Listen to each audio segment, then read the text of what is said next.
Hello champions, welcome to my math class. I'm teacher Adam. I'm going to the unit of ratio. I'll solve some examples on the previous unit. On the previous subunit I introduced on ratios. I taught you how we define ratios, and then I also showed you how you can simplify ratios. And today I will also introduce further into equivalent ratios. How can we say this ratio is equal to another ratio? So it's as simple as it is. So when we said, remember from the previous unit, we said a ratio can be written in form of A over B, or this one can be the same as A to B. And then we know now we'll go to learn about equivalent ratios. So in equivalent ratios, it means when you have A over B, that means whatever you are going to multiply on the numerator, you also multiply on the denominator. For example, let's say on the numerator is you multiply by n. Also in the numerator you multiply by n. So this value can be any number. It can either be 3, 2, 1, 7, 10, to any number to infinity. So that's what you are going to learn today on equivalent ratios, like equal ratios. Remember, for equal ratios, they can be in different form. Maybe it can be, a number can be 1 over 3, and the other one can be a multiple of what you have. Like for example, a multiple of 1 over 3, it can be the same as 3 over 9. So when you simplify, obviously they will be equal 1 over 3. You divide both sides by 3. So that's what we're learning by equivalent ratios. But I'll review for those students who were not there on the previous.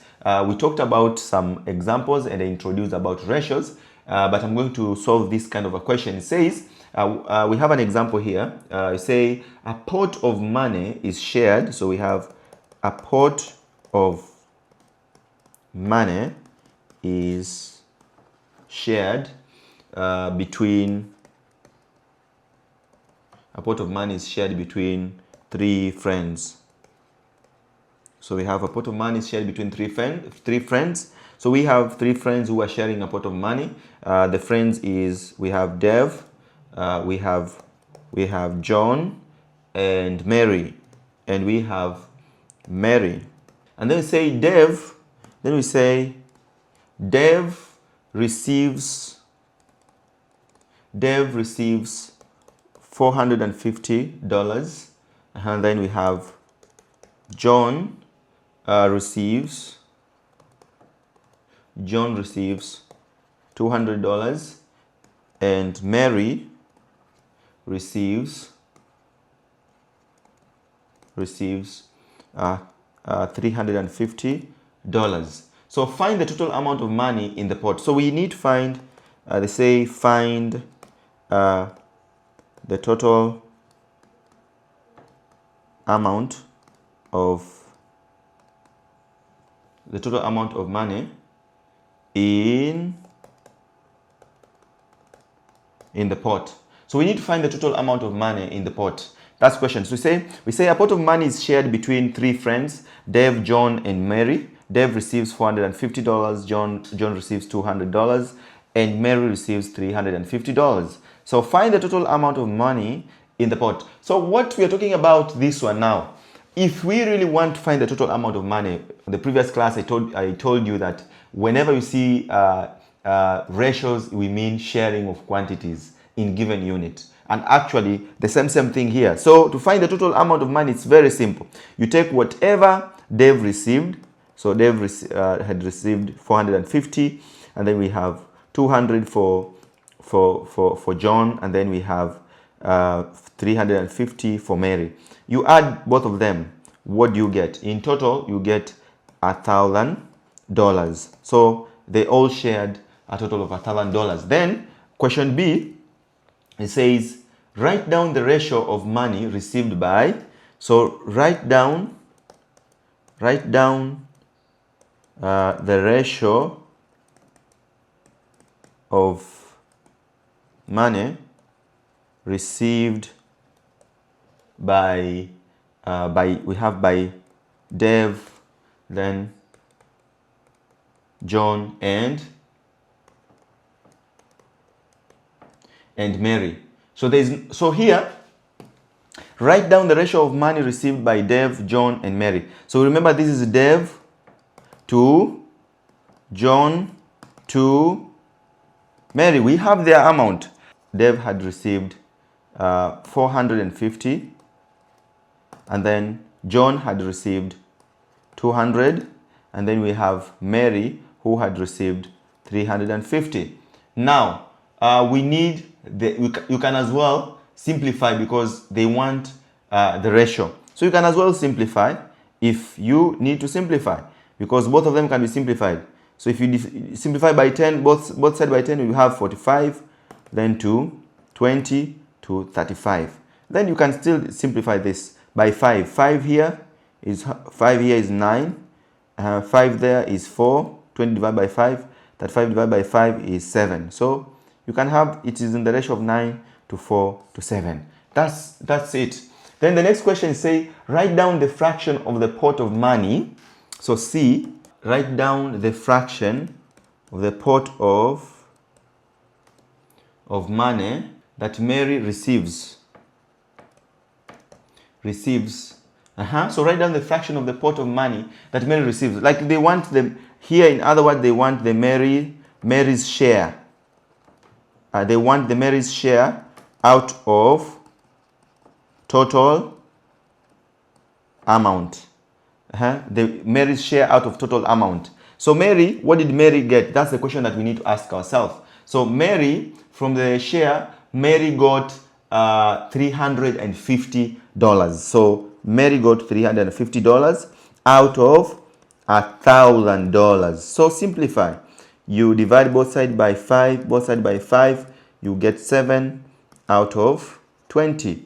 This is the fraction, 7 out of 20. Hello champion, welcome to the unit of equivalent ratios. So in this unit of equivalent ratios, you are going to learn about how ratios can be equal to each other. Two ratios that represent the same proportion of quantities within a whole can be equal. For example, so here we're going to learn about equivalent ratios. Say, how do we say this ratio is equal to another? We say equivalent ratios are basically the same as equivalent fraction.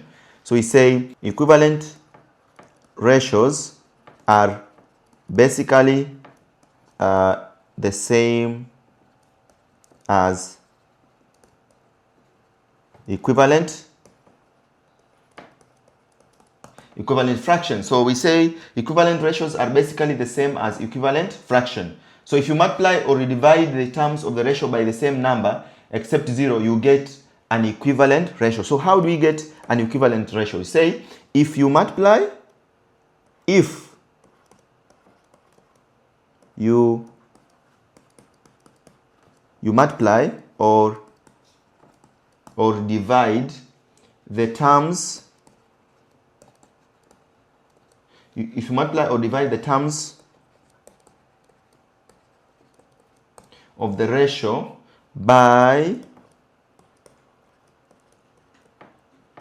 by the same number except 0, you get an equivalent ratio. Correct. So when you talk about equivalent ratio, say if you multiply or divide the terms of the ratio by the same number except 0, you get an equivalent ratio. For example, here, if you take a over b, multiply by n on the numerator, multiply by n on the denominator, you get an over bn, which can be written as an to bn. This is an equivalent ratio of A to B. Correct. By a factor n. Is an equivalent ratio of A to B by a factor n. Correct. So you get an to bn. Correct. Now we have some examples. For each of the following ratio, find the missing value. Example now. Example, for each of the following ratio, find the missing value. So for each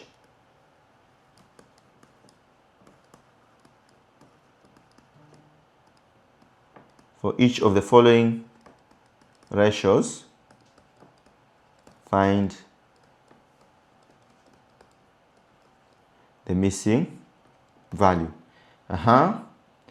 A, so you have 1 to 4 is equal to x to 20. So we know it is 1 to 4 is equal to dash x to 20. So we know for ratios to be called to be termed as equivalent, that means it's either the power has been divided or multiplied by the same factor. So what you need to ask yourself, what did they do to get 20? So you will see that what they did, you will take 20 divide by 4 to get the factor. So it was factor 5. 20 divided by 4, you get 5. To get an equivalent fraction, 5 is, to get an equivalent fraction, 5 is multiplied in both the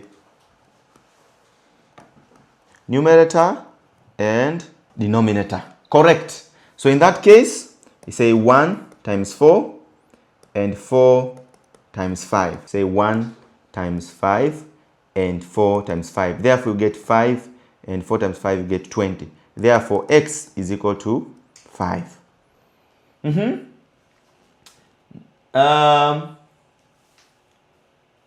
4 to 9, method 2. For each of the following ratio, find the missing value. So we have 4 to 9 is equal to 24 to y. The same thing. Find a factor. This is 4 to 9, and here we have 24. So take 24, divide by 4, where you get 6. Therefore, 6 is being multiplied on both numerator and denominator. So to get y, you just say 9 times 6, and you get your answer as y is equal to 54. Correct. As simple as it is. So we say equivalent ratios are useful when you need to solve problems involving missing amount. So why equivalent ratios are important is because we need to use them when you are finding missing amount. So we'll have here some exercise. Find the unknown values in the following equivalent ratios. So you can use either of the method. You can use either of the method. So we have here a question. It wants us to find equivalent ratios. So we have A, find the equivalent ratio. 2 to missing values in equivalent ratio. 2 to 3 is equal to 6 to x. You can do that. B, we have 6 to 5 is equal to y to 20. Then C, we have 12 to 8 is equal to 3 to y. And then we have D, we have 27 to x is equal to 9 to 2. Then E, we have 3 to 8 is equal to 66 to x. So all these are called equivalent ratios. So you can as well solve. Let me solve for you another one. Let me solve 1 to 5 as an example, another example to supplement so that you know how to find equivalent ratio. So you have 1 to 5 is equal to 13 to y. You ask yourself, how did they end up getting 13? So you will understand that the factor was 1 was the 1 to 5, so 1 times 13. So you take 13 divided by 1, you get the factor is 13. So to get y, you just take 13 times 5 will be equal to y. So and then you end up getting your answer 65. So we say 1 to 5 is the same as 13 to 65. So that when you simplify, you end up with 1 to 5. That's it. So you can have as many questions as possible that you might be able to find equivalent ratios. And for example here, 40 to 9 is equal to 800 to y. The same, find a factor.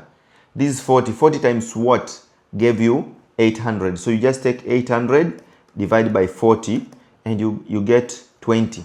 So it means 40 times 20, you got 800. 9 times what? 9 times the factor. So you just take 9 times 20 will give you the value of y, which is 180. So that's the value of y, and you get an equivalent ratio. What if now is a fraction? What if you're given in terms of fraction? When you're given in terms of fraction, say 1 over 6 to 1 over 3 is equal to 2 to y. Some will be surprised. How do we get this? The same thing. We say to get a factor. The question is, we are asking ourselves, how can 1 over 6 turn to 2? What did they do to get to get 2 here? What you understand is the same as just take 2 divided by 1 over 6. You will get the factor. If you do that, how do you multiply there? Say to divide fraction, the numerator, the denominator becomes the numerator, and the numerator becomes the denominator. So you say times 6 over 1, which is 12. 6 times 2 is 12. You do that, and after getting that factor, so to get y, you just say 1 over 3 times the common factor that you're supposed to multiply. So you end up getting 4. So y is equal to 4. As simple as it is. Wow. So majority of the questions you will be tested in that idea. What you just need to know is how you are supposed to solve this kind of question. We can have, so sometimes there are some statements where they just want you to explain, is the ratio 1 to 6 is same as the ratio 6 to 1? No, it cannot be the same, because this is 1 to 6 and the other one is 6 to 1. So it's not equal. They are not the same. And some say the ratio 1 to 6 is equivalent to 3 to 18. Yes, they are equal, because when you divide, you obviously get that these ones are equivalent. They have the same common factor, 3. Divide both of them by 3, you get 1 to 6. So understanding those kind of questions is not a big issue. I'm going to another example of solving a word problem in equivalent ratios. We say the ratio of garbage leaves eaten by 2 rabbits, Alfred and Bob, is 7 to 5. So Alfred to Bob is 7 to 5. And then write down an equivalent ratio that would involve a total of 48 garbage leaves being eaten. So the ratio of garbage leaves eaten by 2 rabbits, Alfred and Bob, is 7 to 5. Write down an equivalent ratio that would involve a total of 48 garbage leaves being eaten. So it's as simple as it is. So we know if you need 48, what's the total ratio? 7 plus 5, we get 12. So if you want an equivalent ratio that is equal to 7, is the same as 7 to 5, an equivalent ratio, we'll take the 48 garbage, divide by 12, and get 4. So 4 is our factor. So for us to get an equivalent ratio that will give us 48 garbage, we will have to multiply every part of the fraction of the ratio, every part of the ratio by a common factor. So 7 times 4, so you get 7 times 4 and 5 times 4. 7 times 4 is 28, 5 times 4 is 20, and this becomes our equivalent ratio. So these kind of questions are there. And then you say on another occasion Bob eats 35 leaves. Find out how many leaves Alfred eats. So it's easier. So if he eats 35, you just take 35, divide by 5, and get a common ratio, or a common factor. You get a common factor of 7.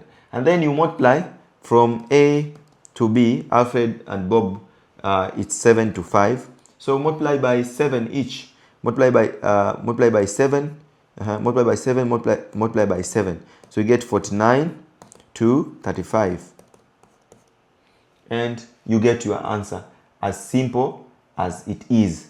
The rest is easier when it comes to when we're needed to divide specific ratios, when we're needed to divide specific ratios. So when you're given maybe a question, and then we're told to express it in a different context. So the following, we also have word problems. So we have word problems involved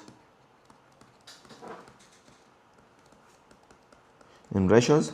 So in this word problem involved in ratios, what you're supposed to do is to read a question and knowing exactly what the question wants. Then we solve. So what we'll do here, we have a question here that says, for example, an alloy of 9 city gold contains gold, copper, zinc, zinc, and silver in the ratio 9 to 12.5 to 2.5. Express this ratio in simplest form. So they want you to simplify and remove the decimals in between the ratios. And then how much silver would you need if your alloy contains 6 grams of pure gold? So these kind of questions, I want you to solve them. Solve them on your free time. If you have any question, kindly ask.